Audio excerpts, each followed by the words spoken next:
En este país pasamos de la pertinaz sequía a la pertinaz lluvia y nosotros a la pertinaz defensa de los derechos y las libertades de todos los españoles. O sea que ahí seguimos. Vamos a empezar. Hay muchas más personas que se han apuntado para venir. Entendemos que las circunstancias climatológicas son complicadas, pero tampoco queremos hacerles esperar más, ya que han sido tan puntuales.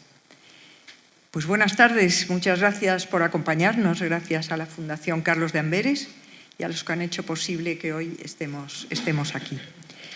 Tengo el placer de presentar el acto Cataluña en España, pasado, presente y futuro, que también celebramos el martes pasado en Barcelona con gran éxito.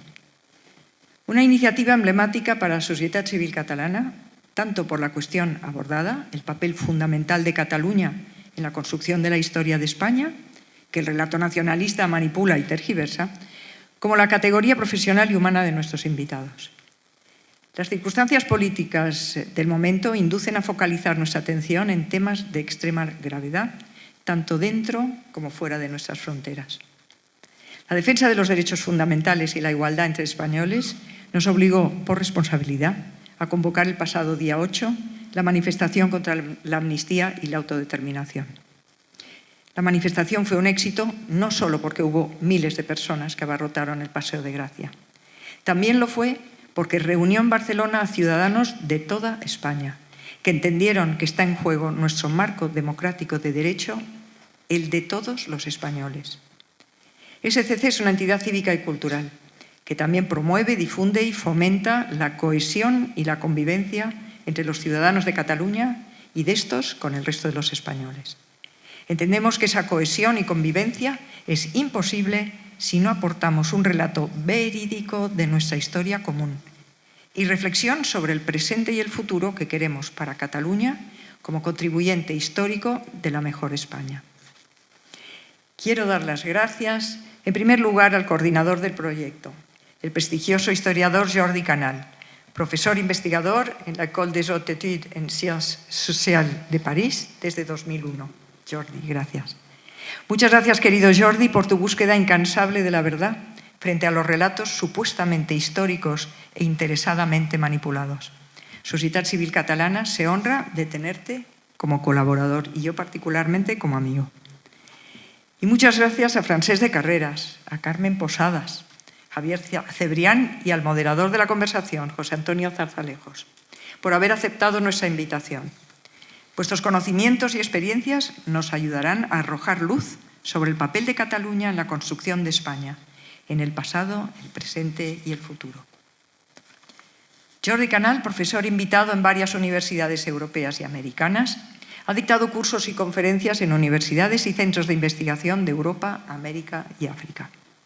Es autor, entre otros libros, de El carlismo, 2 siglos de contrarrevolución en España, Banderas blancas, boinas rojas, una historia política del carlismo, Historia mínima de Cataluña, Con permiso de Kafka, el proceso independentista en Cataluña, La monarquía en el siglo XXI, La vuelta al mundo de España. Y en pocas semanas verá a la luz su nuevo libro, Dios, Patria, Rey, guerras civiles y carlismo en España.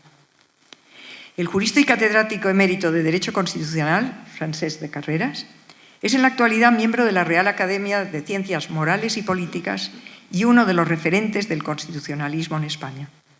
Fue miembro del Consejo Consultivo de la Generalitat entre 1981 y 1998 y ocupó diversos cargos de dirección en la Universidad Autónoma de Barcelona. Posee la Gran Cruz de la Orden de San Raimundo de Peñafort y ha ejercido de articulista en medios como Destino, La Vanguardia, El País, El Confidencial y The Objective. Su firme oposición al nacionalismo le ha llevado a impulsar o a participar en diversas iniciativas constitucionalistas, tanto de carácter cívico como político. Es autor de obras como Crónica de un año perdido, Escucha Cataluña, Escucha España, Paciencia e Independencia, la agenda oculta del nacionalismo, Cataluña, Derecho a discutir y el Estado de Derecho como sistema. La escritora Carmen Posadas nació en Montevideo y siendo una adolescente se trasladó a Madrid con su familia. Ha vivido en Moscú, Buenos Aires y Londres. Es autora de novelas, libros infantiles, biografías y guiones de cine y televisión. Su obra está traducida a más de 30 idiomas y la revista Newsweek la señaló como una de las autoras más relevantes de su generación. En 1998 ganó el Premio Planeta con la obra Pequeñas infamias. Otros títulos destacados de su carrera literaria son La cinta roja, Invitación a un asesinato, La maestra de títeres y La hija de Cayetana. Además del Planeta, posee el Premio del Ministerio de Cultura al mejor libro infantil, el Premio Apeles Mestres de Literatura Infantil, el Premio de Cultura de la Comunidad de Madrid y el Premio Camilo José Cela de Periodismo. Es consejera de la Universidad Europea de Madrid, donde se ha creado la Cátedra Carmen Posadas, y profesora honoris causa por la Universidad Peruana de Artes Aplicadas. El empresario Javier Cebrián es licenciado en Derecho con especialidad en empresas.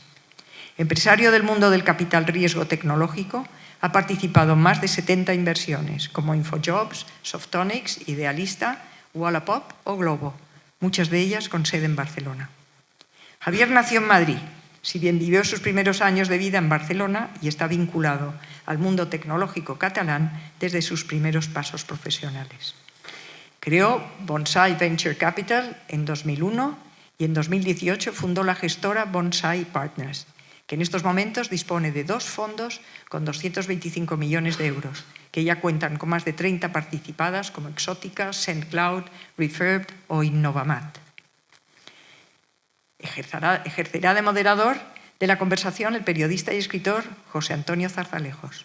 Licenciado en Derecho, compaginó esta profesión con el periodismo durante un tiempo. Durante los años en que dirigió el periódico El Correo, vivió bajo la amenaza permanente de la banda terrorista ETA. Fue director del diario ABC en 2 etapas diferentes de la histórica cabecera y en 2014, desde las páginas de El Confidencial, dio la exclusiva de la abdicación del rey don Juan Carlos en favor de su hijo, Su Majestad el Rey Felipe VI.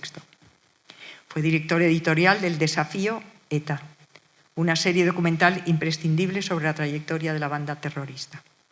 Es autor, entre otras obras, de Contra la secesión vasca, Mañana será tarde y Felipe VI, un rey en la adversidad. Posee numerosos galardones: el Premio Javier Godó, Premio Luca de Tena, Premio Mariano de Cavía, y ha sido distinguido con la Orden Nacional de la Legión de Honor, la más importante distinción francesa. En la actualidad colabora en El Confidencial, el periódico de Cataluña y la cadena SER. Muchas gracias a todos por haber atendido nuestra invitación. Cedo la palabra al profesor Canal, que iniciará este acto aportando unos apuntes históricos que nos pondrán justo donde queremos estar para hablar del presente y del futuro. Gracias.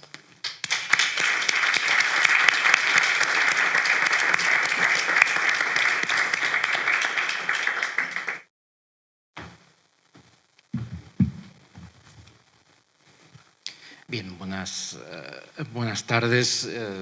Como decía Elda, yo voy a hablar un poquito del pasado, pero voy a ser muy breve porque me parece que lo fundamental es entrar lo más rápido posible en el presente y en el futuro.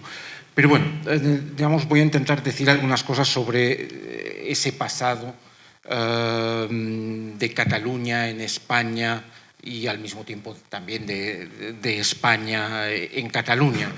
Yo creo que no es posible entender la una sin la otra.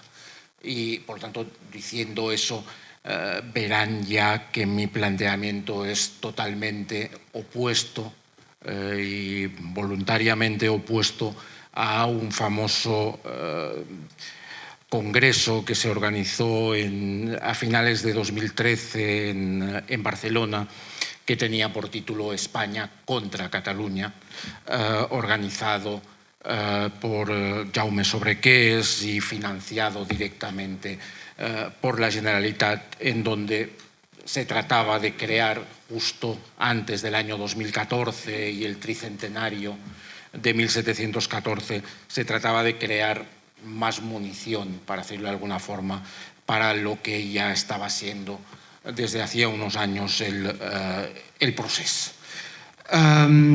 Cataluña forma parte de la construcción de España. Yo diría que es parte inseparable, forma parte, digamos, de ese proyecto común que acaba siendo España junto con los otros territorios de la península. Eso no significa que no haya habido conflictos. Digamos, seguramente es imposible encontrar en el pasado sociedades en las que no ha habido conflictos. Los conflictos han existido en todas las construcciones imperiales, tanto en la época de la monarquía católica en España o en todas las construcciones nacionales, como en el siglo XIX y parte del siglo XX. El conflicto y la violencia no son situaciones excepcionales. A veces queremos creérnoslo, que es excepcional la violencia. El conflicto no lo es, no es excepcional. El pasado está lleno, también el presente, pero el pasado está lleno de conflictos y de violencias. Pero es evidente que no podemos y que no es posible concentrarse solo en la confrontación, eludiendo la colaboración, la cooperación. De esa manera, digamos, insistir en una y dejando al lado la otra, evidentemente se está haciendo trampa.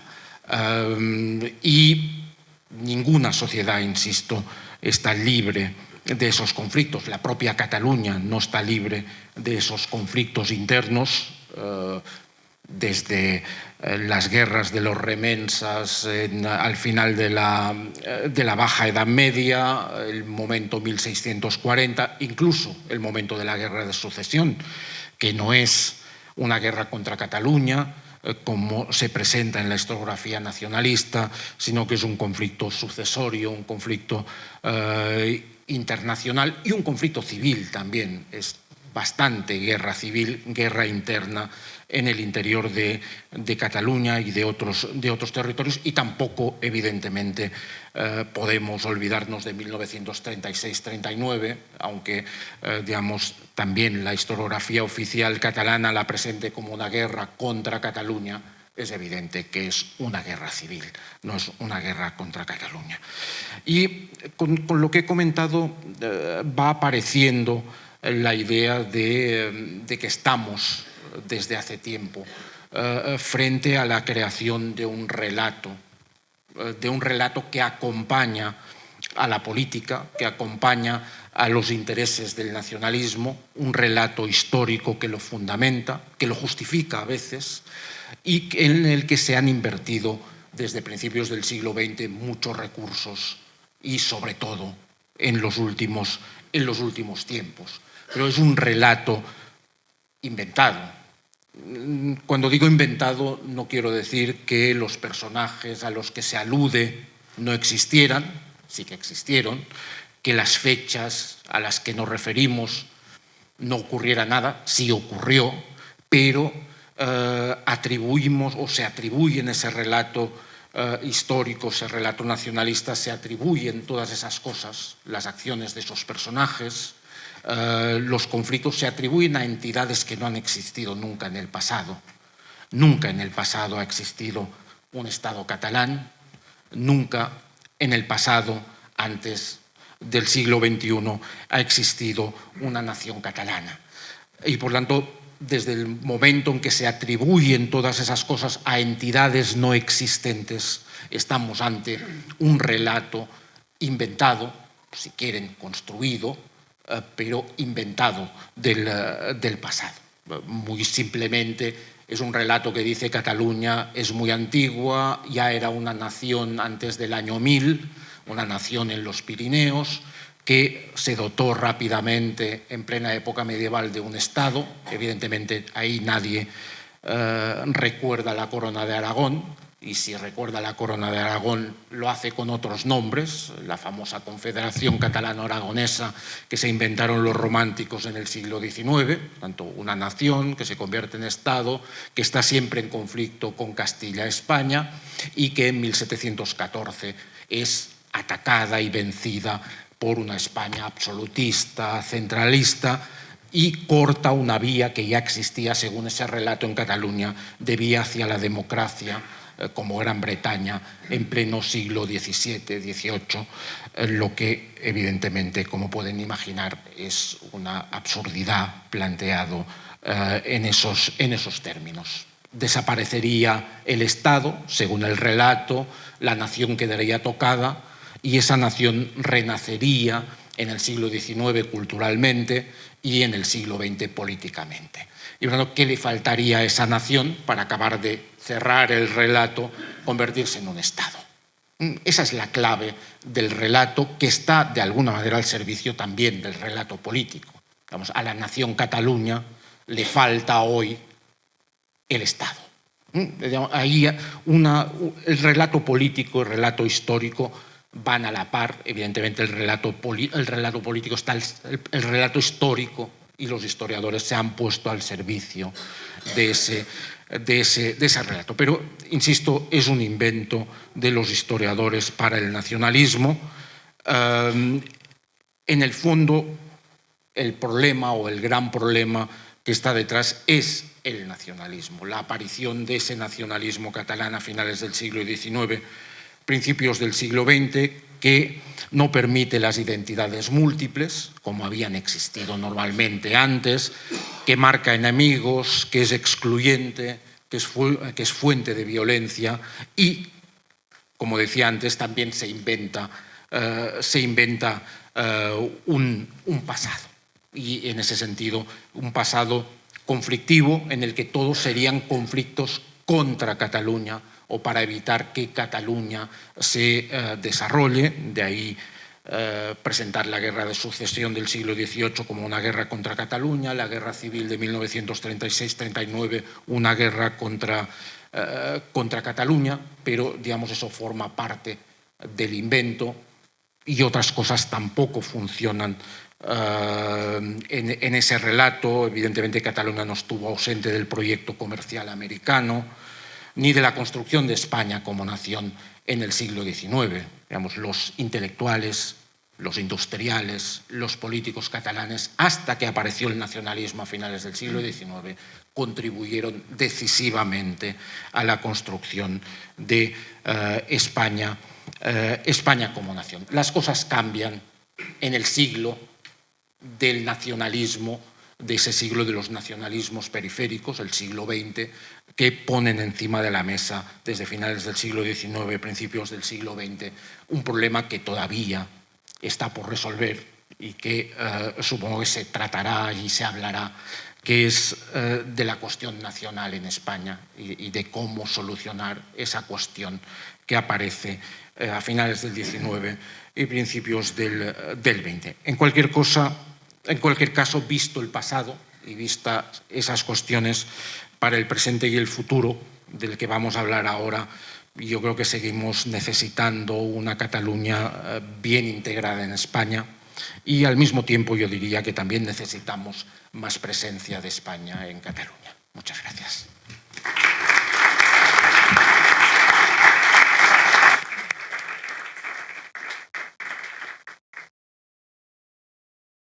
Pues muchísimas gracias en primer lugar a todos ustedes y a Estado de Movilidad en Madrid han hecho el esfuerzo de venir y se lo agradecemos mucho. Gracias también a la sociedad civil catalana que se ha desplazado a Madrid para celebrar este acto, que es en cierto modo paralelo o similar al del pasado martes en Barcelona, y con igual propósito: hablar del pasado, del presente y del futuro de Cataluña, pero en España.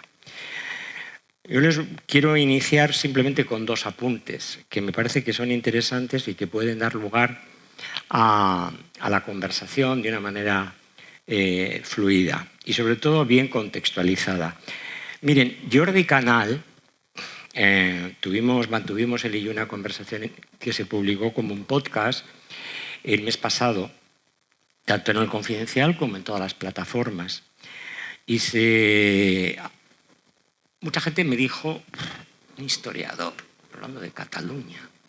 Bueno, En las primeras 12 horas tuvo exactamente 534 audiciones completas en las primeras 12 horas.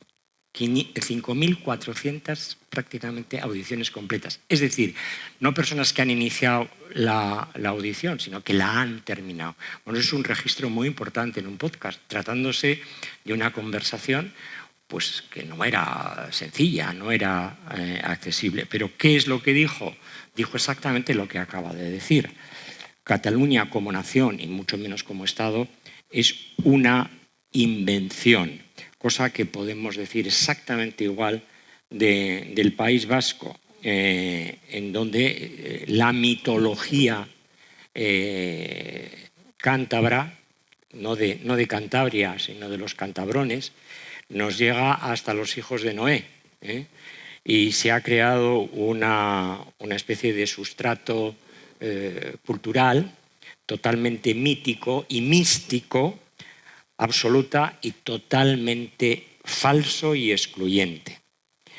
Y hoy, para situar finalmente esta conversación, ha querido la casualidad, porque la verdad es que este acto estaba previsto desde hace mucho tiempo, que el señor Aragonés, presidente de la Generalitat de Cataluña, ha intervenido hoy en el Senado, en la Comisión General de las Comunidades Autónomas, que es el órgano, digamos, de relación y de debate de los presidentes autonómicos. Han sido 10 minutos y ha dicho que la amnistía es el punto de partida y que la continuidad es un referéndum de autodeterminación. Ha sido muy nítido en el planteamiento de lo que ellos quieren. Amnistía imprescindible. La autodeterminación, ha dicho que sí, pactada en principio, pero autodeterminación. Este es el momento actual. Lo grave, además de lo que ha dicho, es lo que ha hecho, porque inmediatamente, al terminar los 10 minutos que le correspondía de intervención, se ha despedido con Viva Cataluña. Bueno, no ha dicho iure, pero podía haberlo dicho, y ha dicho buenos días y se ha alargado. O sea, no se ha ido, se ha alargado directamente. Por supuesto, sin esperar ni la respuesta ni las reflexiones de los otros presidentes de comunidades autónomas. Esto, que enlaza también con actitudes de desinstitucionalización de las cámaras legislativas, entronca con una teoría muy interesante que se llama la pedagogía del desprecio, que es la que practican los nacionalistas, tanto en Cataluña como en el País Vasco, que consiste en lo siguiente. Si nos tratan con cariño, y son andaluces, gallegos, en fin, castellanos, extremeños, pues muy bien, somos muy simpáticos y estamos dispuestos a compartirlo todo. Pero si uno de los nuestros resulta que no es nacionalista e impugna la hegemonía del relato cultural, político de la comunidad, para ellos nación, quedas excluido. Te conviertes en un ciudadano de segunda clase. Termino simplemente para que vean que no me estoy inventando nada. Hace 3 años se discutió en el Parlamento Vasco el prólogo y luego el articulado de un eventual nuevo estatuto que sustituyese al de 1979. Claro, es imposible porque no se puede mejorar el autogobierno vasco. Pero ahí una de las cuestiones centrales del debate era el siguiente.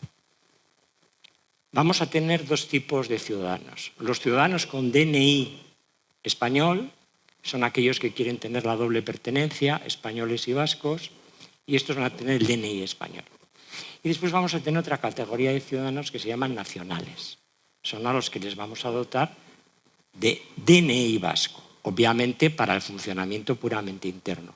Pero claro, esta monstruosa idea fue objeto de diálogo y de debate en comisión en el Parlamento Vasco. Finalmente, claro, por vergüenza torera, pues la verdad es que se descartó. No hay que descartar, sin embargo, que pueda revivir. Pero quiero decir con esto que la pedagogía del desprecio respecto del no nacionalismo, que es un fenómeno de extraordinaria importancia que en España se ha disminuido, que ha tratado el profesor Juan Pablo Fusi Donostiarra en su magnífico libro Identidades proscritas, consiste en que tanto en el País Vasco como en Cataluña la identidad española, la legítima, democrática, histórica y cultural identidad española y también vasca y también catalana sea realmente una identidad proscrita.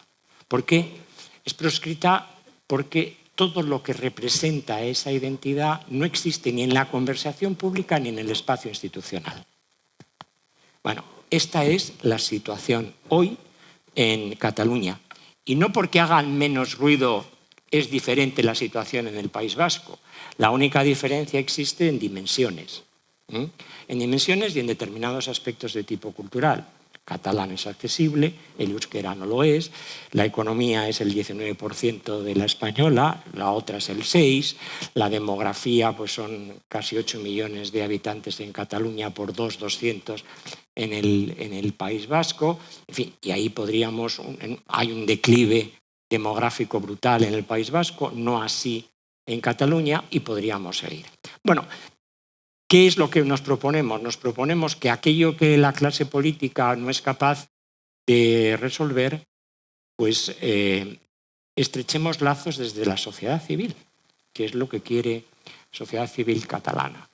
Y por lo tanto que busquemos y ahondemos en los factores, en las variables que nos aproximan y no la que nos distancia.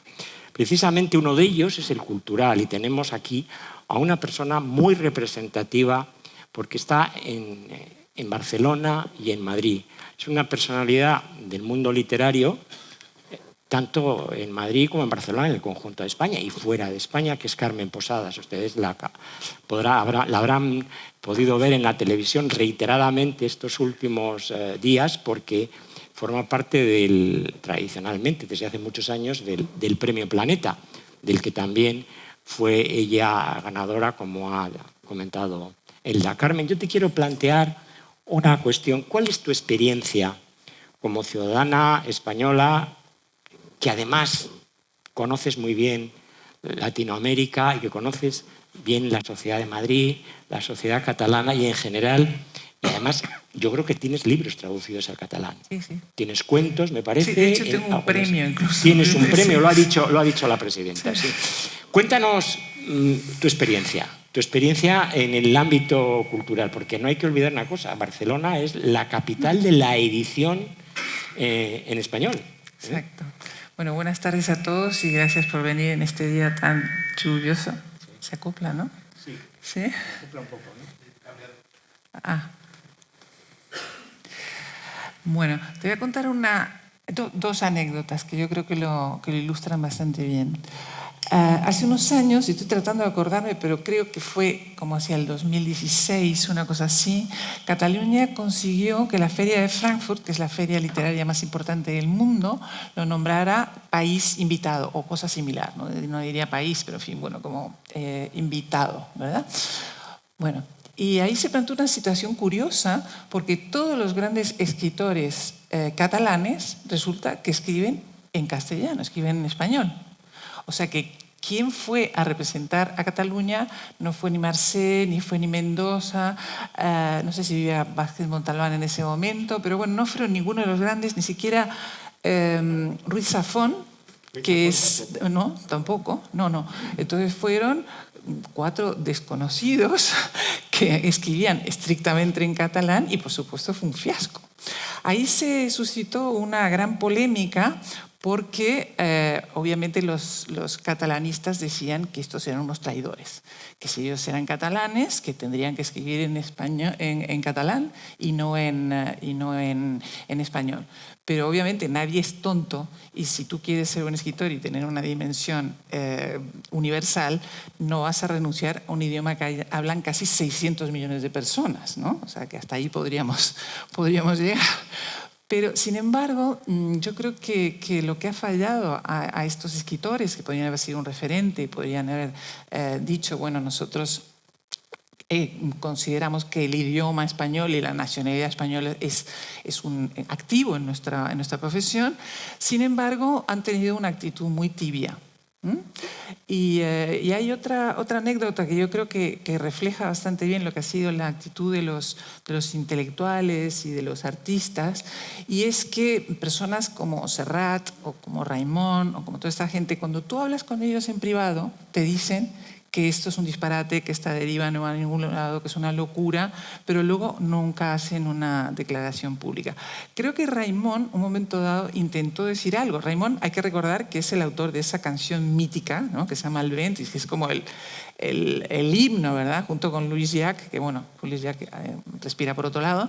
Entonces, él dijo algo, enseguida se le tiraban encima y tuvo que pedir perdón a Marchas Forzadas.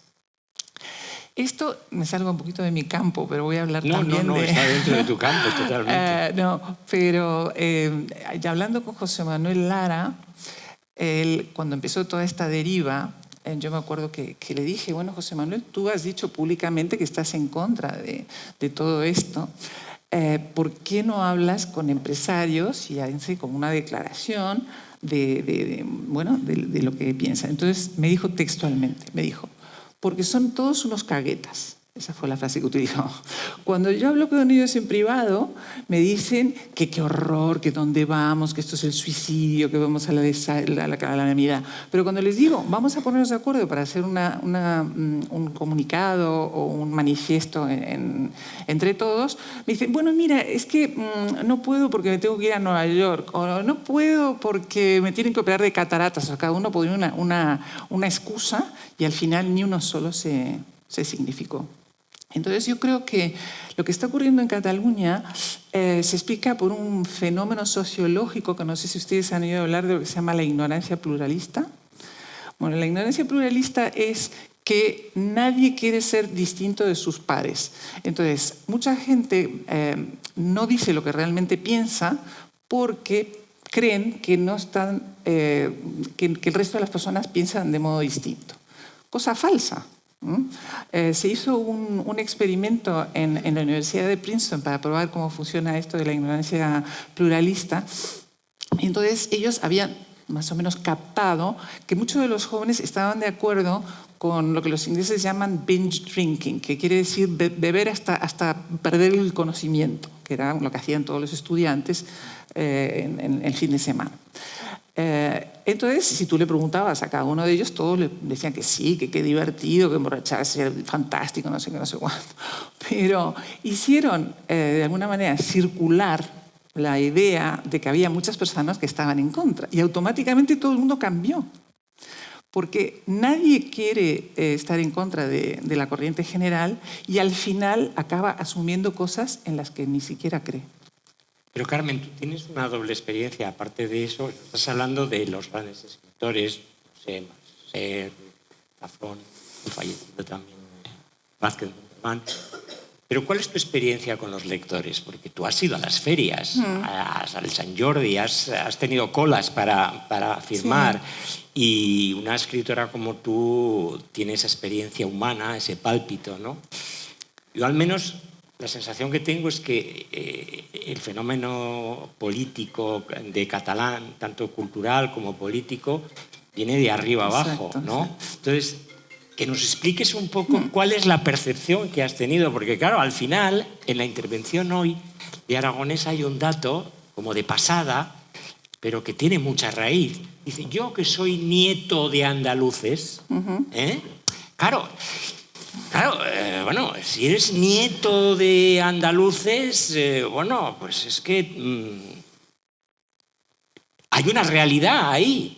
Entonces esa realidad es la que tú probablemente nos puedes describir muchísimo mejor que los que estamos en el mundo del periodismo y un poco también en el mundo endogámico.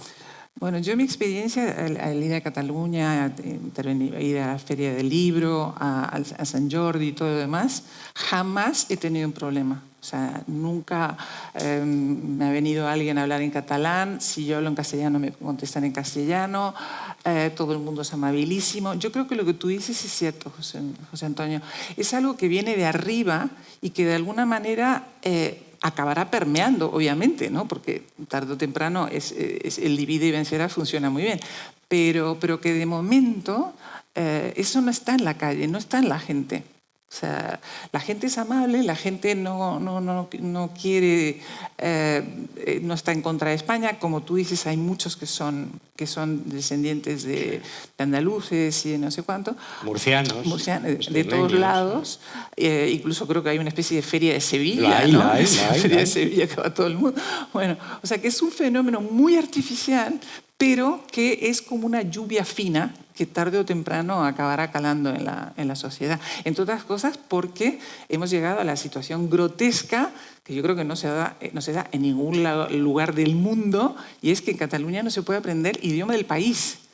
O sea, díganme si existe en algún lugar del mundo un sitio donde tú no puedas aprender el idioma del país, ¿no? Esto es así, está pasando en Cataluña. Lo que pasa es que utilizan, como en el País Vasco, el idioma como un factor de reproducción del nacionalismo, ¿no? Ese es el problema. Hay una última cuestión, luego entramos, si queréis, en otros aspectos. Tú has viajado mucho a otros países, eres una escritora con una dimensión internacional. ¿En qué momento estás viendo el castellano, que cuando hablamos de nuestro idioma fuera hablamos de español? Dentro hablamos del castellano porque es la koiné española, es el castellano. ¿Cómo no pueden apreciar que un catalán que es bilingüe tiene dos activos? ¿Cómo es posible que no tengan en cuenta que tienen el activo del catalán y tienen el activo del castellano? ¿Crees que eso responde simplemente a lo que yo creo que puede ser un fariseísmo, es decir, emplearlo fuera pero no dentro? Eso es lo más sorprendente de todo, ¿no? Porque hoy día el español es el segundo idioma más hablado del mundo. Creo que en Estados Unidos, dentro de poco, si no es ya, va a haber más hispanoparlantes que los que hay en España. Sí.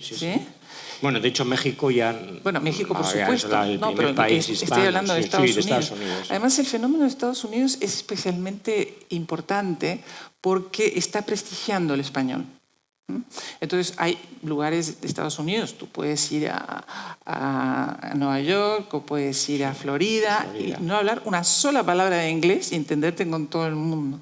Y además, también se está produciendo un fenómeno que a mí me parece muy interesante, y es que normalmente cuando un emigrante llega a un país, esa primera generación lo que quiere es que sus hijos se integren. Entonces no quiere que los niños hablen en español, intentan de todas maneras hacerse lo más gringos posibles, etcétera, etcétera.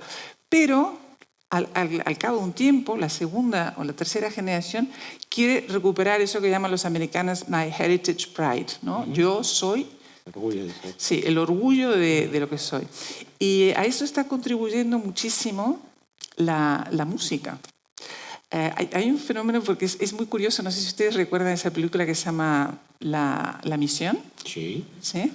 Bueno, La Misión empieza con un jesuita que empieza a tocar una flauta, ¿no? Y empiezan, hay unos indios ahí con un aire amenazador, pero a medida que va tocando la flauta, los indios van saliendo y se van de alguna manera acercando, ¿no? Porque la música es el lenguaje más universal que existe, ¿no? O sea, que esto lo sabían los jesuitas y lo utilizaban para acercarse a los indios. Bueno, lo mismo está pasando en Estados Unidos con cantantes que pueden ser desde, tantísimos, yo qué sé, Jennifer López o Marc Anthony o quien sea. Ellos son los abanderados de eso que llamamos el Heritage Pride. Y toda esa generación que antes no quería saber nada del español, no solamente ahora empiezan a hablar, sino que, te digo un dato de mi gremio, ¿no? Antes se vendían muy pocos libros en español en Estados Unidos. Ahora hay editoriales que publican directamente en español porque ese público que antes no quería significarse y demostrar que era hispano, ahora está orgullosísimo y quiere. Entonces, yo creo que esa es una fuerza a nuestro favor muy grande, porque al fin y al cabo Estados Unidos es el país referente y va a prestigiar el español más que nunca. Y esperemos que un día los catalanes entren, capten esta idea tan elemental, digo yo. Porque además ¿no? es perfectamente compatible Claro, el castellano claro, con, claro. con el catalán. Claro. Gracias, Carmen. Luego seguiremos. Muy bien. Vamos ahora con otra parte de la sociedad civil, que es la empresarial, la financiera, que genera, como la cultural, muchos flujos de relación, muchos puntos de conexión, muchas afinidades y también muchos afectos. Javier, tú eres, digamos, un exponente de empresario joven, madrileño, pero también catalán, y que además trabajas en Madrid, pero trabajas en Cataluña y en otros sitios, y tienes una experiencia pues, muy rica sobre esa relación profesional y empresarial. Te hago la misma pregunta que Carmen. ¿Cómo percibes tú esa relación con la sociedad catalana en el ámbito en el que tú te mueves? Bueno, pues en el ámbito en el que yo me he movido es el ámbito de la tecnología, con lo cual es un ámbito limitado, ni siquiera es el ámbito financiero general o industrial, sino está bastante delimitado por un fenómeno que ocurre a finales de los 90, que es la expansión de Internet, donde ciertos núcleos empresariales en Barcelona comienzan a ver esta oportunidad como una oportunidad para crear empresas globales que comienzan con el mercado español, pero enseguida internacionalizan. Con lo cual, este ha sido el ámbito donde yo me he movido en las últimas 2 décadas. Yo me dedico al capital riesgo, es decir, localizo proyectos de tecnología, normalmente liderados por ingenieros informáticos o ingenieros industriales de telecos, y que necesitan financiación en las primeras etapas de vida. Los localizamos, invertimos en ellos y les acompañamos durante un periodo pues, que puede ir de los 5 a los 15 años. O sea que hay una relación amplia. En mi caso, a través de IS, pues conocí a una persona que se llama Antonio González Barros, que es de Palamós, de abuelos gallegos, pero catalán, y que fue uno de los padres del Internet en Cataluña, ¿no? Y montó un grupo de empresas en el Vallès que se llama Grupo Intercom, que ha sido muy importante pues, porque ha dado empresas como Infojobs, Softonic, Vodasnet, empresas que luego han sido globales y que han creado una escuela de emprendedores a su vez. Tuve la suerte de conocer a Antonio y aquel entorno a principios de los 2000 y a través de eso, pues casi por casualidad, como madrileño empecé a viajar mucho, casi siempre a Barcelona, a buscar estas compañías startups y creé muchas relaciones, ¿no? con ingenieros, emprendedores, socios, inversores que coinvertían con nosotros. En mi caso, la experiencia ha sido una suerte, no solo una suerte económica, sino una suerte personal. Hoy puedo decir que tengo muchísimos amigos que he conocido gracias a mi trabajo, pero que ahora han trascendido muchísimo de lo que es el ámbito del trabajo. Que sí que es verdad que como madrileño, durante unas primeras etapas, pues me ha sido difícil romper un hielo, pero una vez roto ese hielo, que yo creo que es un hielo muy meritocrático, una vez que has ganado su respeto y su cariño, pues yo creo que son los mejores socios que he tenido en mi vida. Cumplidores, cariñosos, que tienen unos valores empresariales admirables, ¿no? Pues que luego podemos entrar un poco en detalle. Entonces, creo que mi experiencia está un poquito sesgada a ese mundo, que además es un mundo de ingenieros jóvenes, con un pensamiento muy global. Ellos crean productos, pues por ejemplo, Infojobs es la manera en la que se encuentra trabajo en España desde el año 2000. Sí. Es el buscador de empleo líder, ¿no? Y también en Italia y en otros países. y enseguida pues buscan abrir otras geografías. Entonces, incluso Cataluña se les queda pequeño muy pronto, ¿no? Entonces, ellos son muy conscientes de que su mercado enseguida es España, que Madrid es una ciudad muy relevante para ellos y que a los pocos años tienen que saltar a Inglaterra, a Francia, a Italia, a Estados Unidos, a Latinoamérica. Con lo cual es un mundo especial, pero sí que es verdad que el tema catalán, el tema nacional siempre es algo que ha estado ahí como con una energía plomiza, algo densa, y que quizás pues bueno, los que nos dedicamos al mundo de la empresa casi lo evitamos, porque es un foco de conflicto y de dolor que enseguida, si eres algo sensible, intuyes y tratas de esquivar de alguna manera. No sé si esto está bien o está mal, pero entra dentro del sentido práctico empresarial, ¿no? Detectas que hay algo denso, más bien negativo, que no te va a afectar para bien, y entonces es un tema de conversación que sale al cabo de muchos años ya cuando bueno, pues has creado esa intimidad con tus socios y tus amigos catalanes y sí que te sacan el tema más adelante, pero bueno, yo creo que en los círculos empresariales en los que yo me he movido se evita. Hay bastante hartazgo y creo que entre este tipo de empresarios tecnológicos es común, ¿no? la idea de que para ellos es un pasivo mucho más que un activo que exista esta situación. Y una pregunta conectada con esta. Uno de los fenómenos más llamativos que se produjeron en octubre de 2017 fue la salida prácticamente en masa, no solamente de las grandes empresas, sino de las medianas empresas, las sedes, ¿no?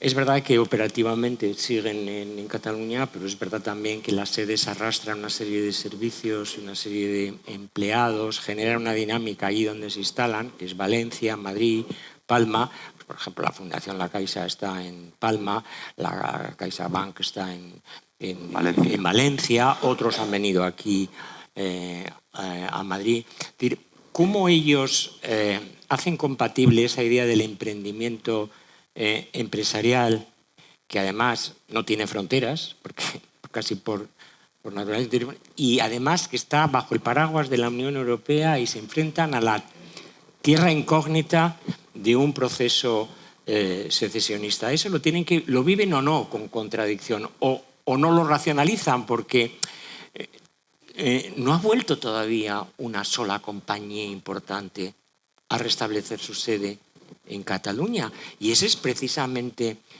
el canario en la mina. Es decir, mientras no vuelvan las empresas allí por falta de estabilidad o por las razones que sean, Cataluña pierde, no está ganando desde el punto de vista económico.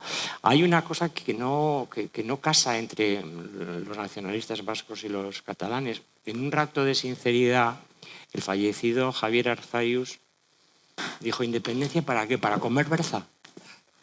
Dijo eso. ¿Para comer berza? ¿Para que comamos todos los días berza? Bueno, luego se arrepintió. Le daban esas pulsiones de sinceridad. Pero entonces es lo que te pregunto, ¿no? ¿Cómo viven esa contradicción? Yo creo que las personas que yo conozco lo han vivido, para empezar, con dolor, porque se sienten muy catalanes, son orgullosos de su tierra, de sus tradiciones, pero tienen a la vez ese sentido práctico de las cosas y bueno, pues esta situación a muchos les ha puesto en un brete, ¿no?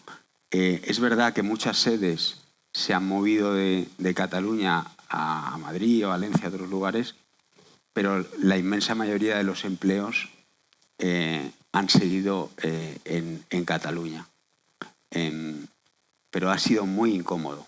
En mi caso, en compañías de tecnología con inversores extranjeros, normalmente, nosotros desde Bonsai pues, estamos en esas primeras etapas pero lo natural es que entran pues, o private equities o capitales riesgos americanos a invertir en estas compañías en las que han sido exitosas. Por ejemplo, el caso de Wallapop, que es una compañía de Barcelona, ¿no? Pues yo tuve la suerte de liderar las primeras rondas y enseguida entró un fondo californiano que se llama Accel Partners. Y esta es una dinámica, y que son fondos globales, con sedes en China, en todos los lugares del mundo, ¿no? Pero la inversión extranjera ha caído notablemente en Cataluña, ¿no? Lo que quiero apuntar es qué ha ocurrido en estas compañías que tenían inversores internacionales en ese momento, en el 2017, ¿no? ¿Qué tensión se ha producido? Porque aquí, claro, estos inversores que han puesto muchísimo dinero en compañías con sede en Cataluña, pues han consultado con sus asesorías jurídicas y les han dicho, sí, existe un riesgo. Entonces han llegado a los consejos y han dicho, ustedes se tienen que ir. Y algunos lo han hecho y algunos no lo han hecho. Pero ha sido una situación real, muy incómoda, a veces impuesta por inversores, a veces decisiones tomadas por los propios fundadores, con un plan B en la cabeza y es verdad que, bueno, el hub de Barcelona, que ha sido y es uno de los más importantes en Europa en tecnología, porque es una ciudad que al final tiene unos atractivos enormes para emprendedores extranjeros que pueden montar su compañía. Tenemos que pensar que las compañías de Internet las puedes montar en cualquier sitio, porque el producto está en el ciberespacio. Entonces tú lo puedes construir desde un lugar que sea agradable, donde tengas a mano talento, donde tengas unos impuestos que sean razonables, donde tengas buenos colegios para tus hijos, donde tengas planes que hacer los fines de semana. Barcelona, durante muchísimos años, ha sido la reina en esto, dentro de Europa. A partir de 2017, sin desaparecer en absoluto, porque sigue siendo un hub muy, muy importante, bueno, pues le ha pesado esta situación. Entonces, yo creo que muchos de las compañías que ya estaban ahí y cuyos emprendedores, empleados ya tenían una vida hecha en Barcelona, lo han puesto en una balanza y muchos se han quedado. Pero aquí el tema es, si tú decides desde cero abrir allí, pues ahora quizás tienes unos condicionantes que no tenías hace 10 años. Con lo cual, bueno, yo creo que ellos mismos, los catalanes también, lo están poniendo en una balanza, es decir, oye, estamos perdiendo atractivo, que queremos ser competitivos para que en el mundo de la tecnología, pues bueno, la gente quiera seguir montando empresas en Cataluña, en concreto en Barcelona, ¿no? Que es el polo más relevante. Javier, una pregunta rápida. ¿Es empresariado tecnológico generacionalmente de tu edad, quiero decir, joven y con perspectiva? Más joven. Incluso más joven. Incluso Yo tengo más 47 joven. años, bueno, y 40. estos ingenieros montan las compañías Sí. al salir de la carrera. Sí, con 29 o con 27 Sí. y con 31, sí, efectivamente. Pero bueno, eres muy joven, ¿eh? Sobre Gracias. todo por comparación. Gracias. Una pregunta.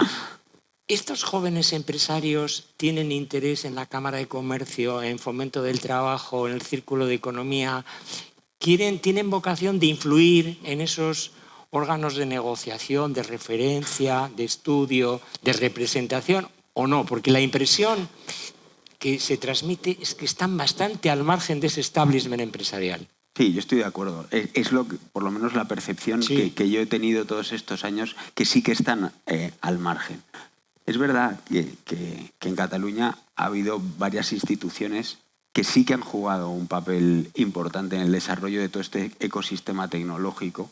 Por ejemplo, el Instituto Catalán de Finanzas, que también es inversor de Bonsai, ha jugado un papel muy positivo. El equivalente al ICO a nivel nacional, pero allí y tienen un equipo muy serio. Mi experiencia con ellos ha sido positiva y yo creo que han ayudado a muchas compañías. La Caixa fue la primera en crear una división de capital riesgo, Caixa Capital Risk, hace ya casi 20 años y ha jugado un papel también importante. El Banco Sabadell también ha jugado un papel. Estás hablando de compañías que no tienen ya su sede en Barcelona, ¿eh? Correcto, pero sí que han jugado un papel y juegan un papel en el desarrollo del ámbito empresarial tecnológico catalán, sin duda. Y me gusta contar las cosas positivas que he vivido también. Hay una cosa pero es muy verdad positiva que que me decían hace muy pocos días, CaixaBank, la presencia que está teniendo en Andalucía y el impulso que está tomando en Andalucía. Es desde luego el primer banco doméstico español, CaixaBank. O sea que lo que me dices es muy coherente con lo que están haciendo también en otras comunidades autónomas. nosotros les hemos tenido de coinversores, tanto al ICF como a CaixaBank, como a Sabadell Capital Risk, y han jugado un papel no puramente interesado, porque lo he vivido, sino yo he vivido esas ganas de apoyar al desarrollo empresarial tecnológico en Cataluña. Pero concretando un poquito más la respuesta, no siento que el emprendedor tecnológico catalán que yo he conocido tenga un interés institucional público, más allá de, oye, obtener un crédito subvencionado o un crédito público que le conviene para su compañía, para sacarla adelante. Pero yo no he notado una inquietud, sino más bien un pesar de que exista esta situación con la que tienen que convivir a diario y que es conflictiva y que al final, pues bueno, actúa un poquito como un grillete al desarrollo de su proyecto empresarial. Gracias, Javier. Francesc, te toca. Yo a ti no te voy a plantear ninguna cuestión. Tú eres un referente de constitucionalismo, de compromiso, estás en los medios de comunicación, en los think tanks más importantes de este país, en la Academia de Ciencias Morales y Políticas. Así que tú puedes hablar lo que te dé la gana, porque además tus campos son variados. Es la historia, es el constitucionalismo, son los medios de comunicación, es la sociología, en fin. Para.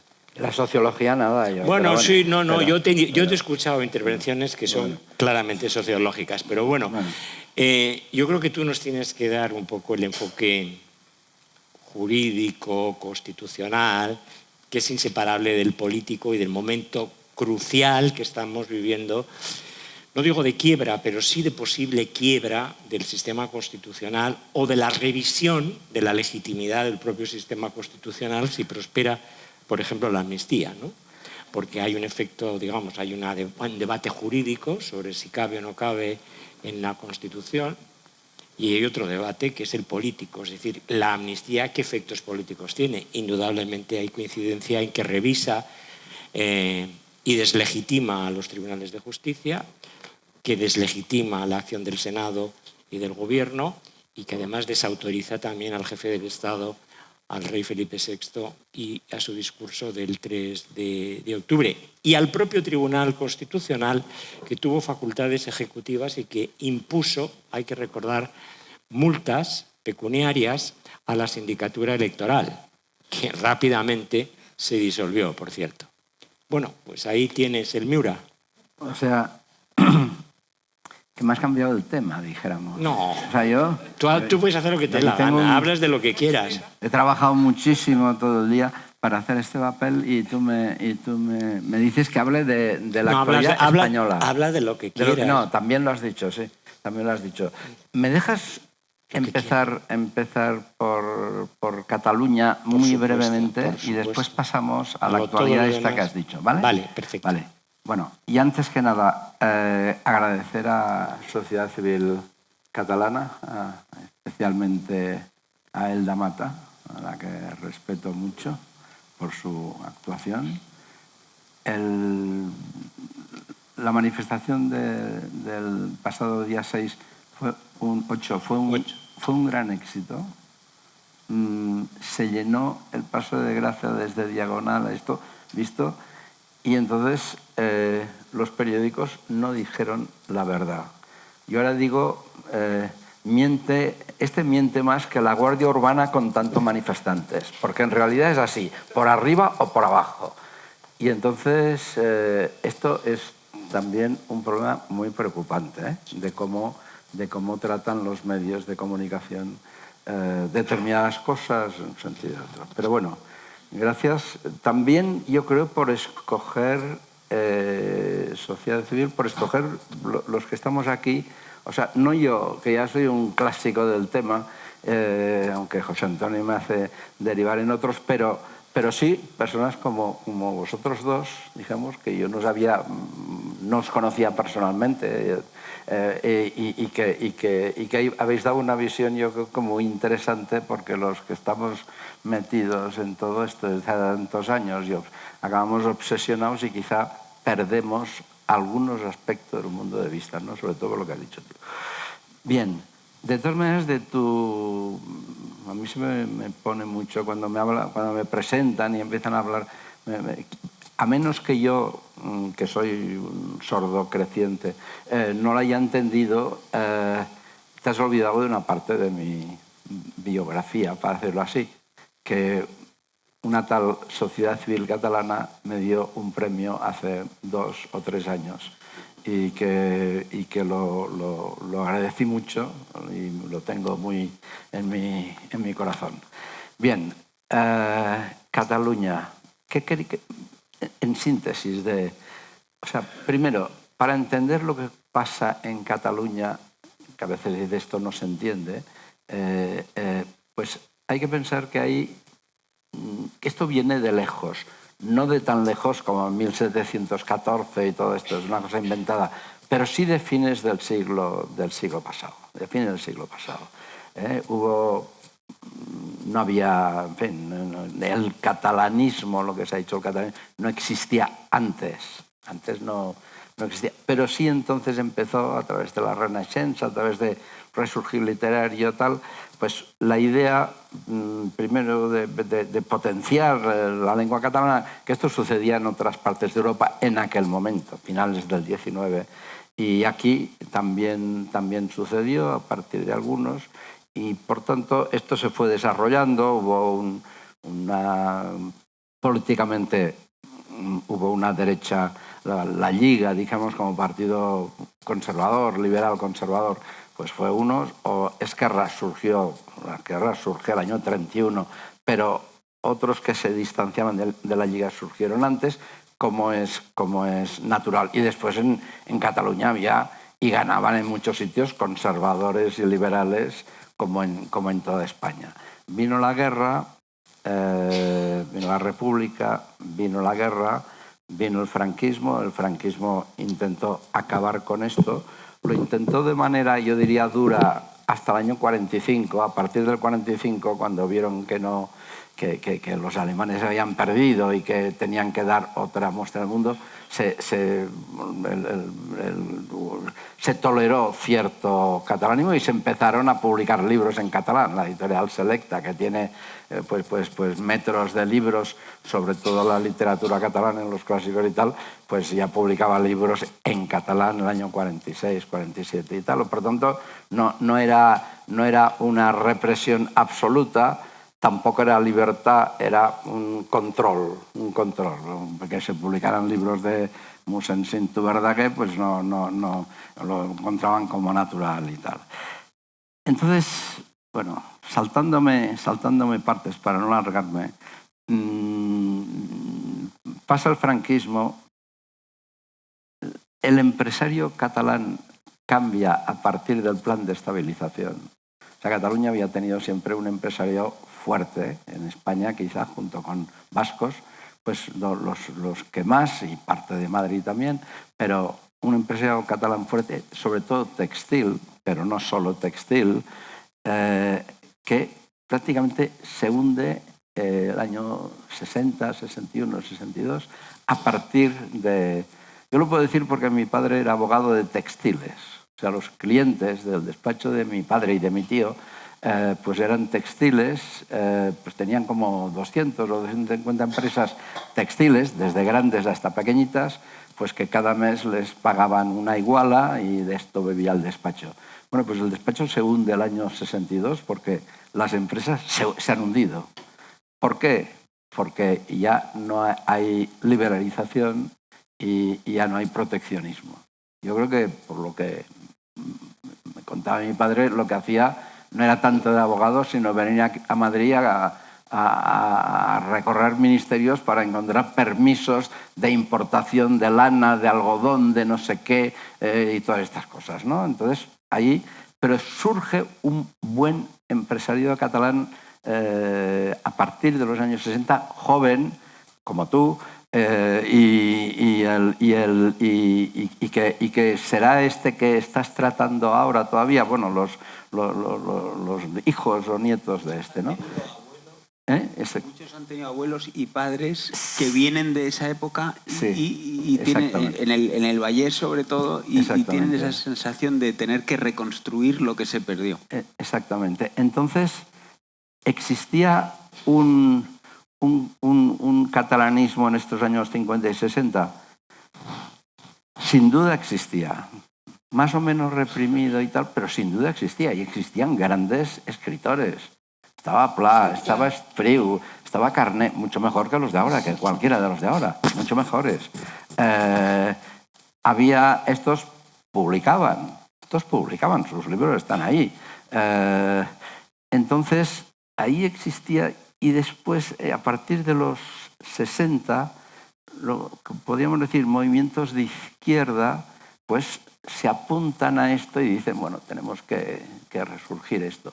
Y hay un personaje clave en todo este montaje, que es Jordi Pujol. Jordi Pujol es un hombre, es un médico que nunca ejerció de médico, que trabajó en unos laboratorios, me parece, farmacéuticos, algo así que tuvo, pero que sobre todo enseguida montó Banca Catalana, siendo muy joven, antes de los 30 años, con su padre y con un socio amigo de su padre. ¿Y con qué intención?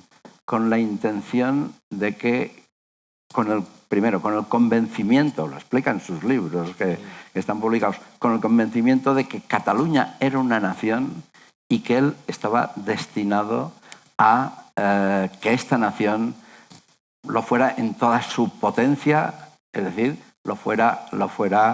llegara a ser un Estado. Esto lo puedo decir también por experiencia. Yo conocí a Jordi Pujol en la segunda mitad de los 60, que nos convocaba a unos cuantos jovencitos para captarnos y tal y cual, y lo decía de manera muy clara, en privado de manera muy clara, pero muchas veces en la sede de Banca Catalana cuando estaba en Paseo de Gracia. Entonces se llega a la transición y sucede una cosa, saltándome muchos aspectos, pero suceden dos cosas. Primero, que la Constitución permite y auspicia los aspectos más consensuados, en que hay más acuerdo de la diferenciación de Cataluña con España, que básicamente son la lengua, básicamente es la lengua.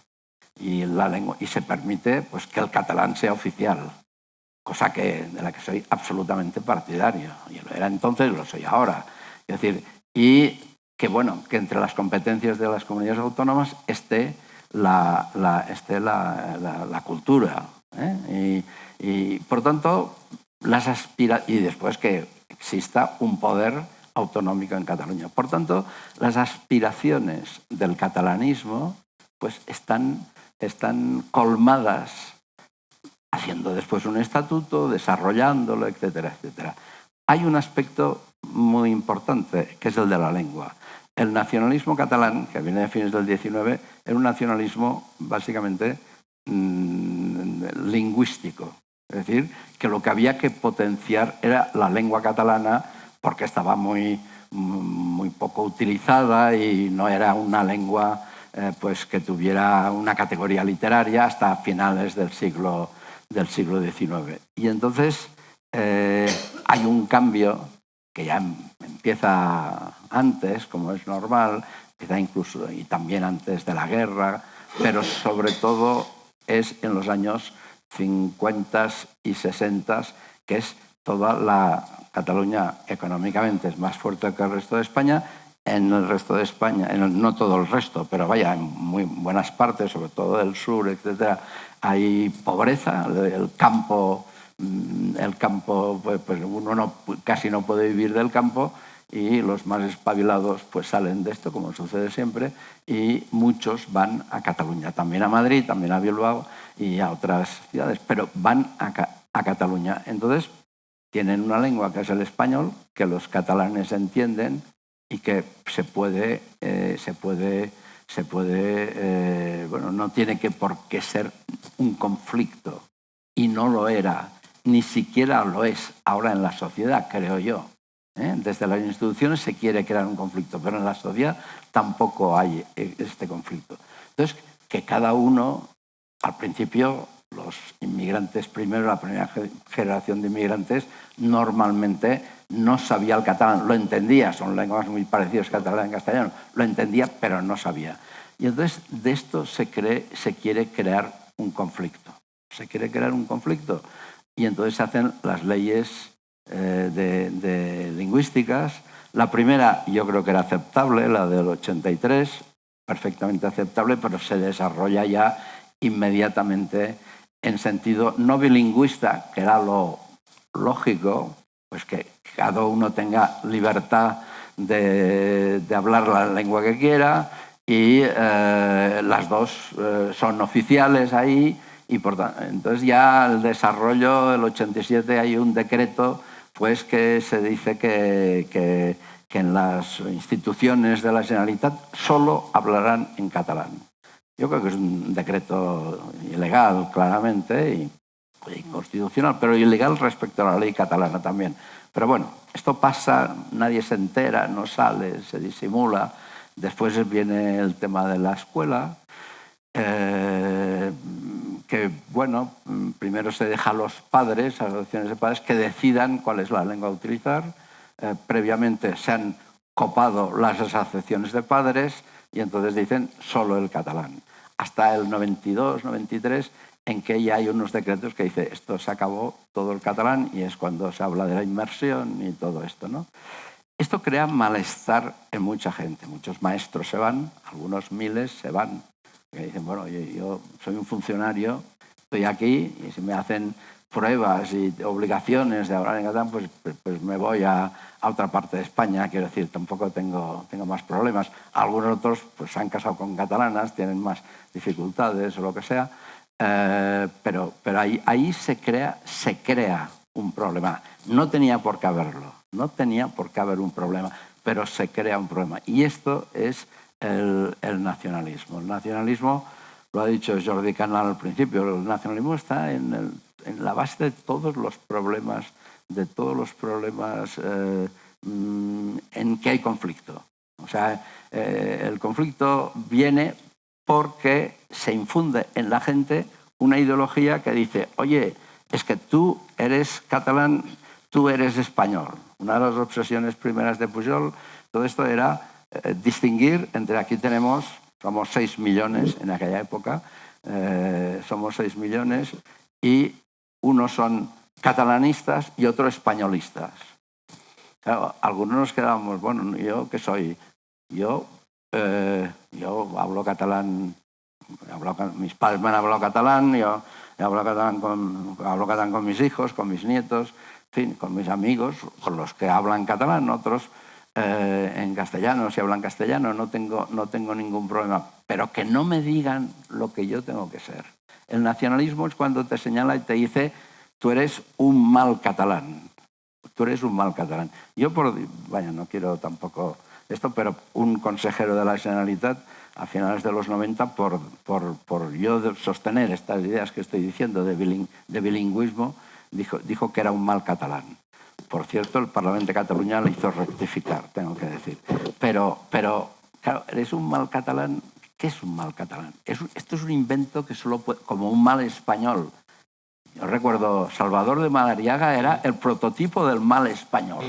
Pobre hombre, que vivía fuera, pero siempre decían, Salvador Catalán, un mal español. Un mal catalán no tiene ningún sentido, solo tiene sentido desde el punto de vista que dices, yo quiero construir una nación homogénea, en la que el catalán sea el idioma dominante que tiene que prevalecer por encima de todos, etc. No bilingüismo en una sociedad bilingüe, no bilingüismo, sino en esta sociedad monolingüismo. Y esto es lo que se ha intentado hacer todo esto.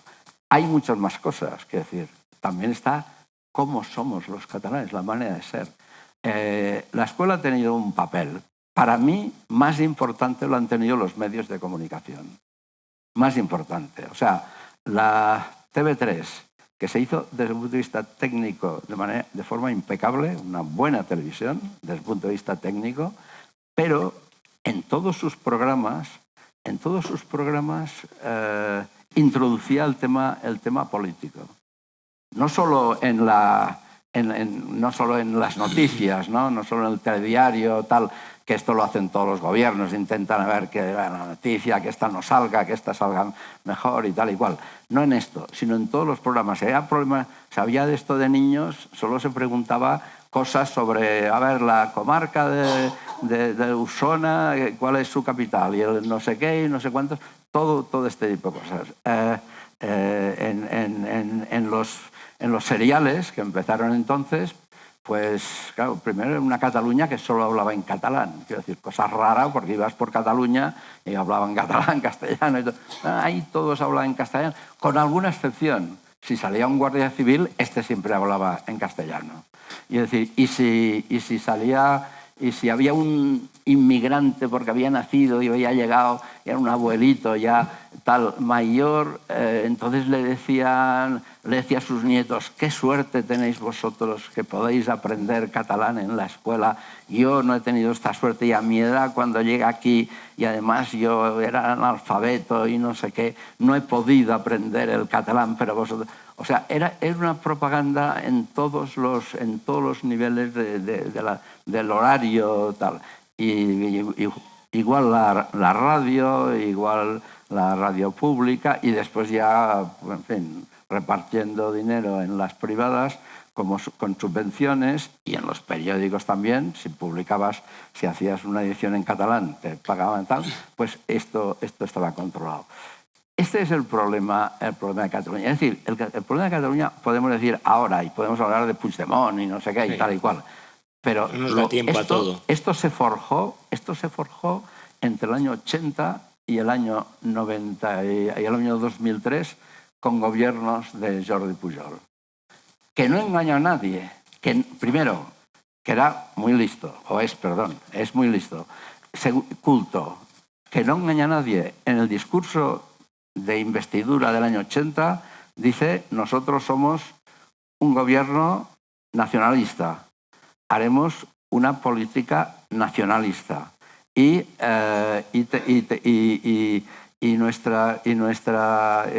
bueno, tiene tres cosas, me falta la tercera ahora, como siempre pasa a partir de una edad.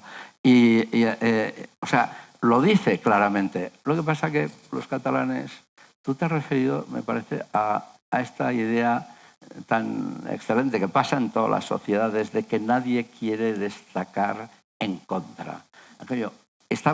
Tiene como dos formulaciones. Primera, si todos lo dicen, será verdad, será yo que estoy equivocado. Esta es una primera reacción. Y después la otra es decir, bueno, yo no voy a decir lo contrario de la mayoría porque sería señalado como alguien muy raro y no sé qué. Esto funcionó perfectamente en Cataluña en los 80, los 90 y los... Seguiríamos, Francesc, pero el tiempo se nos echa encima, seguiríamos escuchándote horas. Perdona. No, en absoluto. Lo que pasa es que son las 9 menos 25. Ha habido 3 exposiciones, las 3 enormemente interesantes, pero queríamos dar la oportunidad de que si hubiese 2 o 3 preguntas, estaríamos a tiempo para que los ponentes pudieran contestarlas. Si ustedes tienen interés en destacar o subrayar algún tema o hacer alguna pregunta. Sí, adelante. Bueno, soy Agustín Angelic, soy de Barcelona.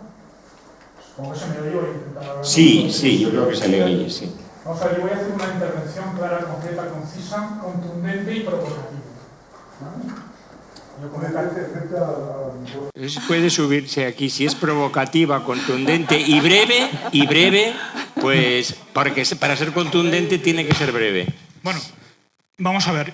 Yo como catalán creo mi visión es que en estos momentos lo que se produce en Cataluña es un descontrol emocional total, una falta de racionalidad, y esta falta de racionalidad viene dada porque si ustedes van a Montserrat y se fijan en lo que pone en el frontispicio a la entrada del monasterio, dice que Cataluña será cristiana o no será.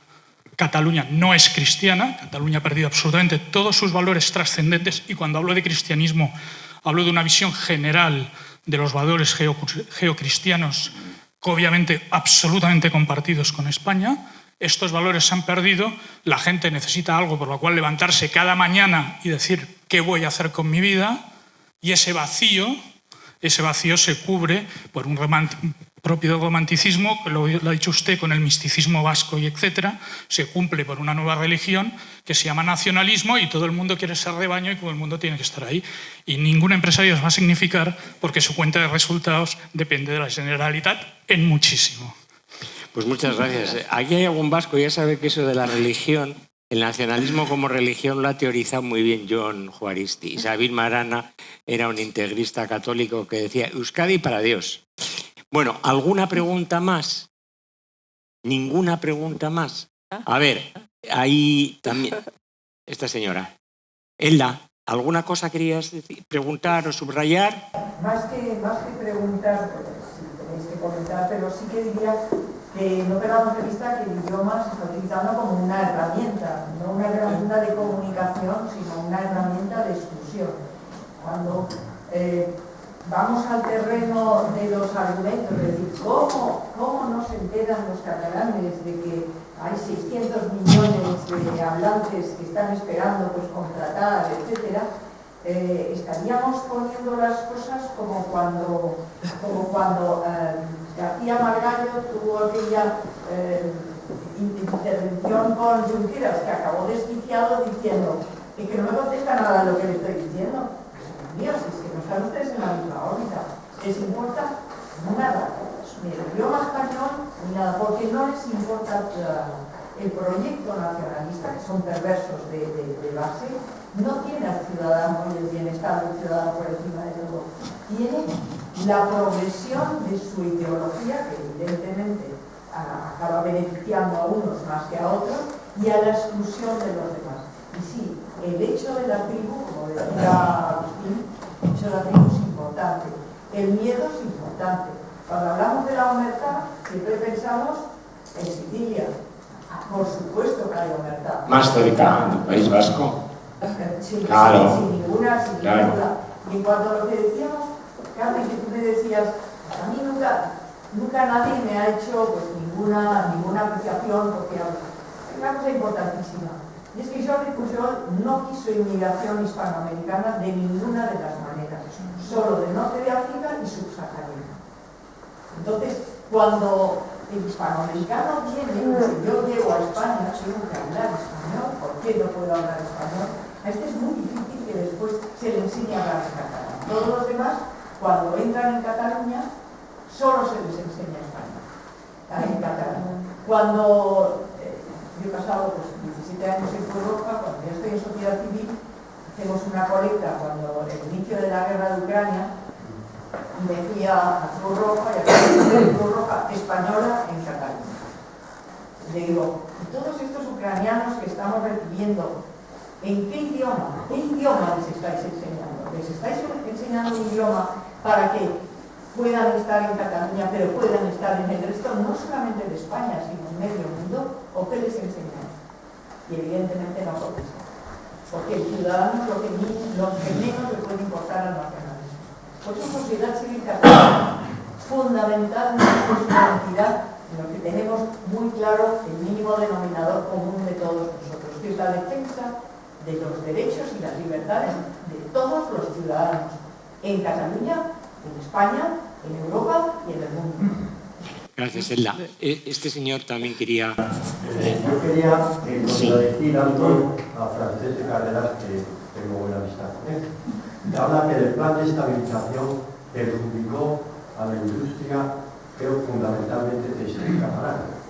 Yo fundé una empresa en 1965 que nos dedicábamos desde Madrid al textil de alta calidad para una empresa que se llamaba Cadena, que hacía médicos.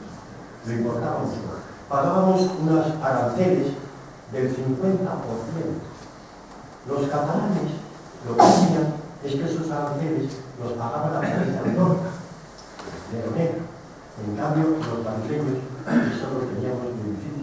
Realmente quien creo que contribuyó a ese problema fue ya el tratado por la Unión Europea, por la Comisión Europea, en 1986, que claro, desaparecen los aranceles con los países europeos, y claro, pues ya los textiles franceses iban en decadencia también, el textil es un negocio que se ha ido trasladando a otros países. O sea que en ese punto no estoy de acuerdo con la postura de... Hablamos.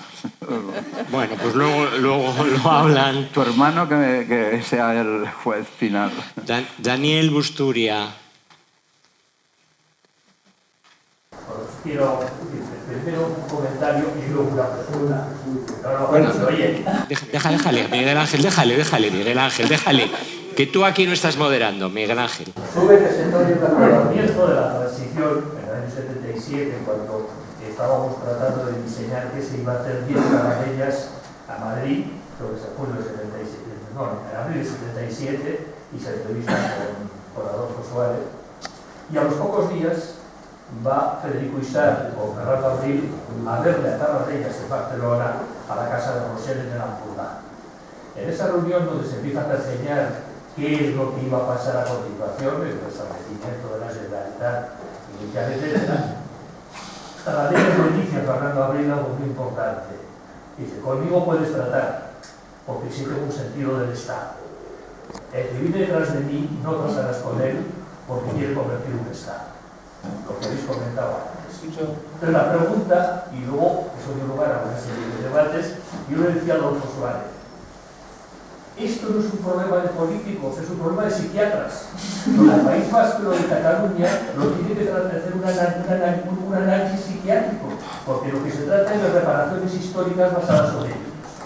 Hoy creo que estamos en una situación similar, me parece, lo pregunto, de que el asunto no es un asunto político, tendrá soluciones políticas, pero sobre todo es un asunto de entender que hay un relato contado, asumido y que es de psiquiatras. Si alguno quiere contestar. No, aquí no hay ningún psiquiatra, pero había dos versiones, la de Ortega y la de Azaña en el debate del 32, ¿no? Azaña era muy optimista, decía el Estatuto del 32 nos va a resolver el problema, y Ortega decía, pues mire, no, de eso nada, pero vamos a conllevarnos, ¿no? Y lo que aquí hay que tener claro, yo creo, Francés, Carmen, Javier, es que el nacionalismo por esencia es insaciable. Cuando hablas con ellos en privado siempre te dicen, nosotros nunca podemos estar satisfechos porque nos convertiríamos en unos sanos regionalistas. Y esto es lo que ellos no pueden. Ellos siempre tienen que tener un déficit, un agravio, una queja y bueno, una demanda. ¿Por qué? Porque es la justificación del nacionalismo. El problema es hasta dónde eso se admite, ese discurso, porque claro, lo que está es el Estado, está retirándose, perdiendo terreno, y llegamos a lo de hoy. En el Senado se reivindica lo que se reivindica. Una pregunta más. Bueno, a ver, sí, tenemos tres ahí, ¿no? Y las tres últimas, porque tenemos que terminar, son las 9:15. Yo lo que quisiera es hacer una breve reflexión, quizá global, un comentario de todos ustedes. Me parece muy interesante sus exposiciones y de hecho, yo porque tengo esta mente que tengo, he estado intentando conectar puntos de todo lo que ustedes han dicho. Y para mí, el punto principal de todo esto es el dinero. Es el dinero. ¿Por qué me refiero al dinero? Pues porque todo este proyecto secesionista que se puso en marcha en los años 80, cuando empezó la transición, requiere de cantidades ingentes de dinero. Este dinero, lamentablemente, es dinero público, porque lo cierto es que ante la incertidumbre de si este proyecto de que es la quimera de una Cataluña independiente, donde los que queremos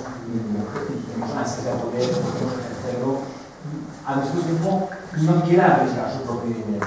El dinero tiene que ser público. Entonces, lo que hemos estado observando, quizás sobre todo en las últimas 2 décadas, es que se ha creado una red clientelar inmensa que se alimenta de ese dinero. Ese dinero, pues para que nos informa... Entendido, sí. Nos informa de que la lengua, todo el relato literario, y la señora Posada se ha referido a esa feria de Frankfurt, donde los autores que aparecen solamente escriben en catalán, pero escriben en catalán porque son subvencionados por la Generalitat. Porque esos autores, si no fuera que reciben ese dinero, seguramente pocos de ellos venderían y no podrían ganarse la vida con su literatura. Programas informáticos. Si recuerdan ustedes, cuando el referéndum del 1 de octubre se veía crear un censo. Se veía crear un censo para que votaran personas. Después se descubrió que era un censo que había sido robado de la Agencia Tributaria Catalana. Eso requiere dinero para pagar a empresas, a expertos informáticos que tienen esos censos. Imprentas. Hay muchísimas imprentas que viven de lo que la Generalitat de Cataluña les paga, les contrata para eso.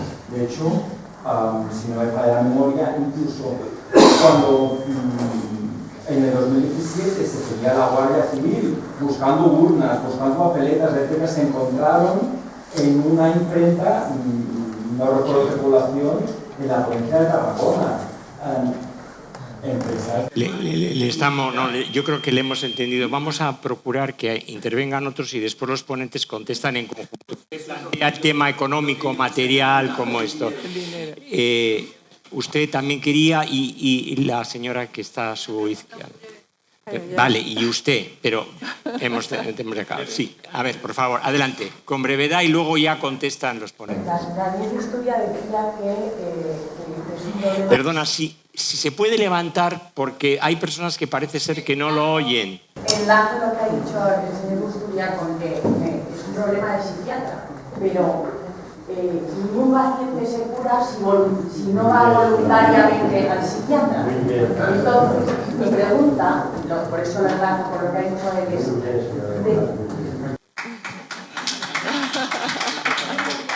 Adelante.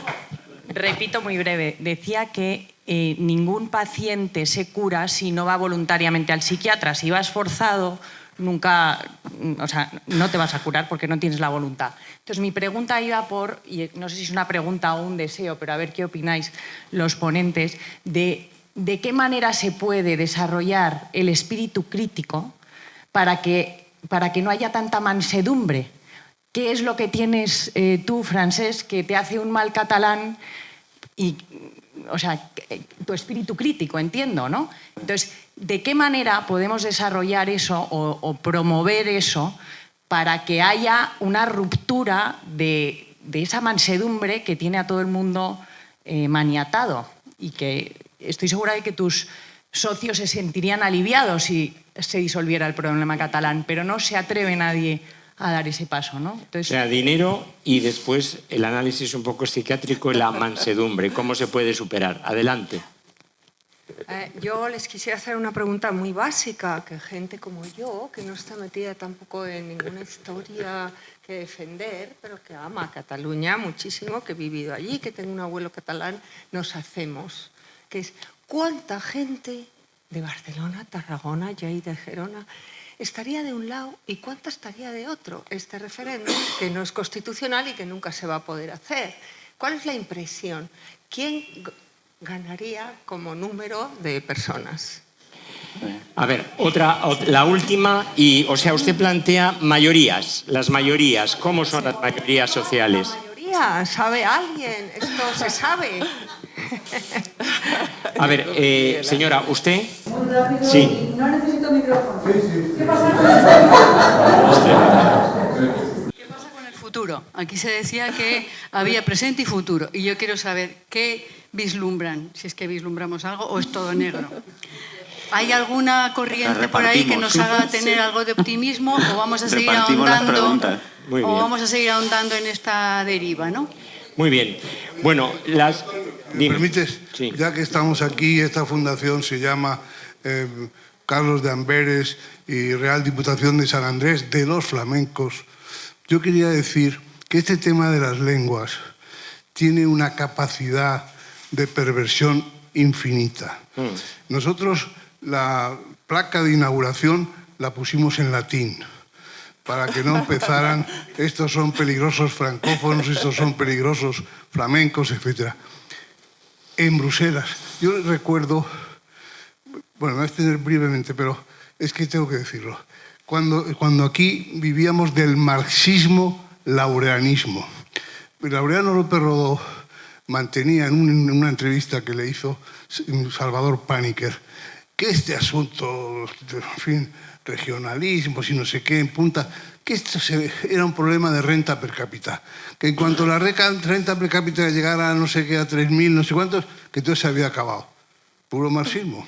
Entonces, frente a eso, ¿qué pasaba? Entonces yo estaba viviendo en Bruselas. ¿Qué pasaba en Bélgica?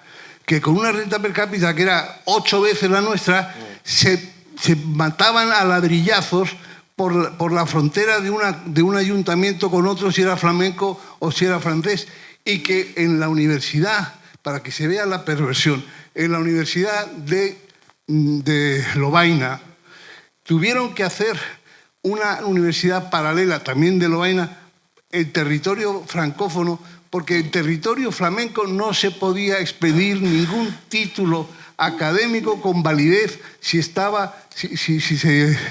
se utilizaba otro idioma. Y dividieron la biblioteca con el siguiente sistema que te va a parecer muy racional. Tomos pares en Lovaina, tomos impares en Otigny, que era la sede de los francófonos. Oye, soluciones audaces. Bueno, tenemos ya aquí las cuestiones planteadas. Entonces, Carmen, empezando por el final. La consideración que ha hecho Miguel Ángel de la lengua, que es fundamental, porque además hemos tenido ahora mismo una cuestión que es las lenguas cooficiales en comunidades autónomas se han convertido en lenguas de Estado también, aunque la Constitución, en el artículo 3, no establece más que el deber y el derecho de utilizar el castellano. Por cierto, igual que la Segunda República. Entonces, lo que plantea Miguel Ángel es, ¿tenemos una coiné nacional? ¿Es el castellano o no? ¿Qué hacemos?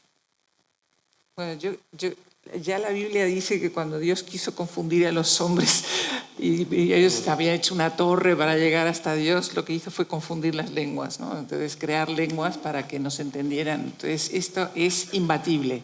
O sea, realmente quien utiliza la lengua como instrumento tiene todas las de ganar.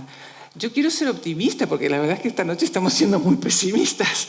Tengo la sensación de que ahora con esta nueva deriva, lamentablemente nuestra suerte está en manos de Puigdemont, y es verdaderamente asombroso, ¿no? que así sea, de alguna manera se había producido como un cansancio, ¿no? en Cataluña. No sé, Francesc, si tú estás de acuerdo, que había bajado un poquito la inflamación y que,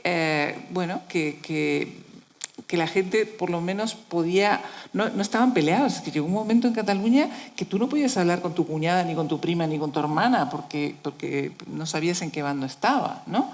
Yo creo que eso había bajado un poco, ahora lamentablemente ha vuelto a recrudecer con el tema de Puigdemont. Yo creo que tarde o temprano se va a imponer la cordura, o por lo menos a mí me gustaría. Lo que pasa es que, como decía Daniel, esto es un problema psiquiátrico, o sea, no se trata de razón, es muy asombroso que los catalanes hagan tanto gala del famoso Seny, cuando resulta que aquí lo que ganan son las pasiones. Pero es un fenómeno universal, o sea, ahora vivimos en una época en la que la razón ha dejado de existir y todos vamos donde el corazón nos lleve, que la gente que estaba enamorada sabe perfectamente que el corazón muchas veces te llega a la catástrofe. Te enamoras de cada imbécil, ¿verdad?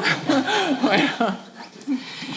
Javier, a ti el tema del dinero que ha planteado este señor, ¿crees que es un elemento tan absolutamente determinante en este problema quiero decir, el dinero, el manejo del dinero, porque es verdad que los episodios de corrupción previos al famoso 3% que denunció Pascual Maragall en el Parlamento, etcétera, etcétera, y eso había también dentro del empresariado, ¿no? ¿Crees que eso es determinante, absolutamente determinante, la vertiente puramente económica, financiera, interés material? En mi experiencia no he vivido ningún caso, ¿no? No digo en general. No, yo creo que al catalán, al empresario catalán, le importan los impuestos. La fiscalidad. La fiscalidad es uno de los ejes centrales del relato, y la sensación, y esto es común a nacionalistas y no nacionalistas, Claro. Y la sensación de estar mal gestionados desde Madrid, ¿vale?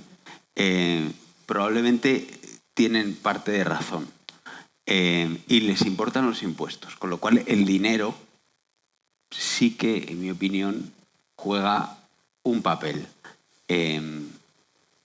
Sacando de la ecuación el tema de la corrupción, en el que yo personalmente prefiero no entrar, ni tampoco entiendo de él. Pero el empresario catalán está preocupado por los impuestos, considera que él es muy industrioso y muy trabajador y se ha arriesgado y está pagando más de lo que corresponde y se siente incómodo. Probablemente el empresario madrileño también siente lo mismo. Claro, seguro.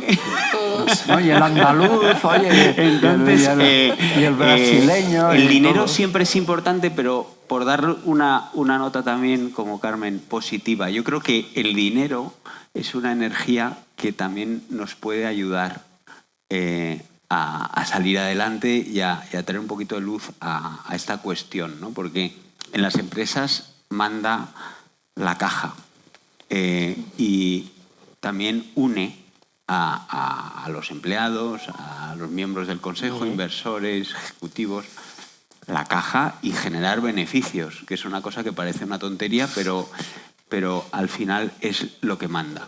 Y eso es un tema que está muy alejado de ideas nacionalistas, de patologías psiquiátricas, y que debería ayudarnos a volver a ese sentido práctico de las cosas, como ellos dicen, volver al negocio y dejar de hablar tanto de política y centrarnos en volver a construir, porque en definitiva yo creo que hay mucho más que nos acerca que aquello que nos separa, ¿no? Entonces mi visión es positiva, tengo bastante fe en la sociedad catalana, por lo menos en la parte que yo conozco, y creo y espero que con el tiempo pues las aguas se vayan amansando y veamos un periodo más tranquilo y más luminoso.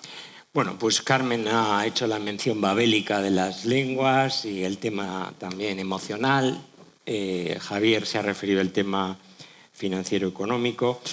Francesc, cierras tú con dos cuestiones que han planteado. Por una parte, el futuro y las mayorías, el sentimiento general y la mansedumbre, que también se ha planteado. Cierras tú para decir hacer una perspectiva de futuro. O sea, el futuro no lo sé, pero ¿cómo se podría solucionar o empezar a solucionar el llamado problema catalán? Pues que los partidos no nacionalistas ganaran el gobierno de la Generalitat. Yo creo que entonces cambiaría, porque la gente va cambiando. O sea, hay un gobierno tal, bueno, pues no protesto con estos. Nuestro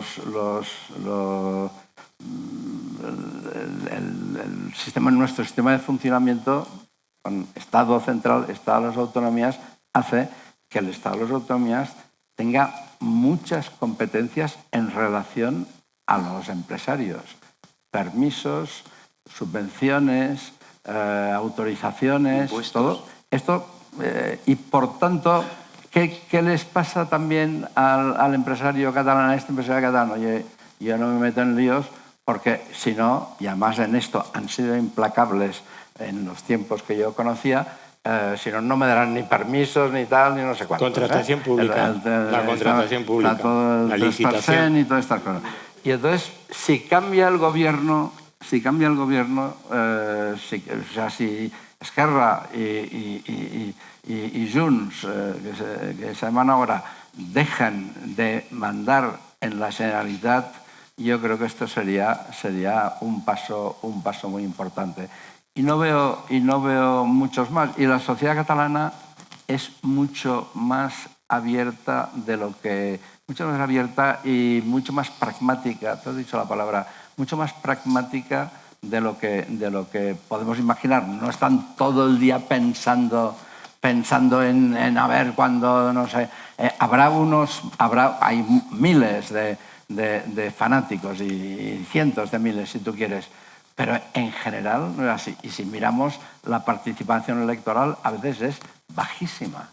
Porque hay gente que dice, no me gustan ni unos ni otros, tal, y no sé qué, yo no voy a votar. Entonces, yo creo que este esfuerzo de convencer, de explicar a la gente lo que está sucediendo y los peligros que tiene y tal, yo creo que es un esfuerzo que hay que hacer para que cambien las cosas. En el fondo, ir a la sociedad civil. Bueno, pues, no la sociedad civil, sino sí, la sociedad civil, la existente. Pero, Presidenta, te pedimos que vengas más a Madrid, que organices más jornadas y estaremos secundándolas. Muchas gracias por su atención. Gracias.